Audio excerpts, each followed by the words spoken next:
पर आप जो है विचारधारा से जुड़े हुए व्यक्ति रहे, विचारधारा के लिए आपने काम किया, संघर्ष किया, सफल भी हुए, लेकिन आपने फिर बाद में व्यक्ति आधारित राजनीति में कैसे आ गए?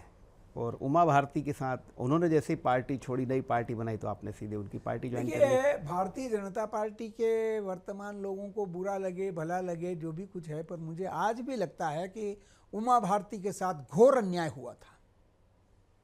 उनको 1 वर्ष भी पूरा नहीं करने दिया और छल कपट की राजनीति के कारण उनका मुख्यमंत्री पद छीना गया।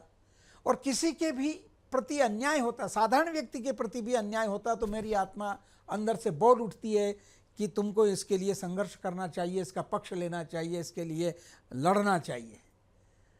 तो जब साधारण व्यक्ति के लिए लड़ने के लिए मेरे अंदर से प्रेरणा जगती है, तो मैं उमा भारती जैसी निस्वार्थ भाव से काम करने वाली नेता, जिसने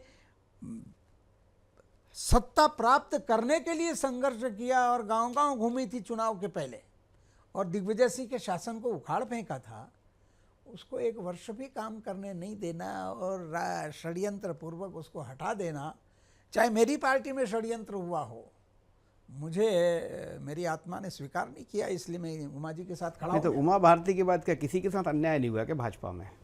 जरूर हुआ होगा, लेकिन उसके साथ तो रघुनंदन शर्मा खड़े नहीं हुए। लेकिन जिसने भी मुझसे किसी भी प्रकार का सहयोग चाहा, मैं उसके साथ खड़ा हुआ। दूसरा ये कि जब उमा भारती अपना राजनीतिक दल बना रही थी और स्वाभाविक रूप से आपसे पूछा ही गया होगा, आपसे अनुरोध भी किया गया होगा कि उनकी पार्टी, ये पूरी स्क्रिप्ट कैसी थी और आपको रोका नहीं क्या?